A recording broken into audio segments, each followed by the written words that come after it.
اگر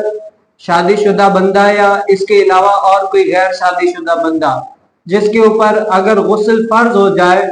اور وہ فوراً غسل نہیں کر سکتا تو اس کے بارے میں کیا حکم ہے؟ آیا وہ جلدی اٹھ کر غسل کر لے یا تھوڑی بہت تاخیر کرنا چاہے تو کر سکتا ہے؟ اس میں شریعت کیا حکم دیتی ہے؟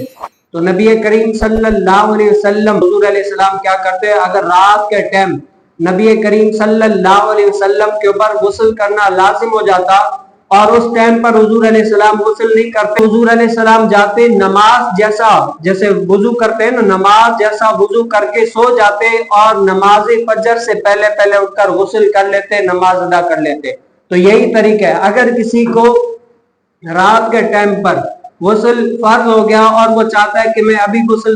نہ کروں بلکہ کیا نماز سے پہلے کر لوں گا، تو اس کا طریقہ علماء نے یہی لکھا ہے، نبی کریم صلی اللہ علیہ وسلم کی حدیث مبارکہ میں بھی یہی ہے کہ وہ کیا ہے، رات کو اٹھ کر نماز جیسا وضو کر لے اور اب جہاں پر یعنی غلاظت وغیرہ اس جگہ کو دھو لے اور پھر سو جائے اور نماز فجر سے پہلے اٹھ کر غسل کر لے، یہ بہترین طریقہ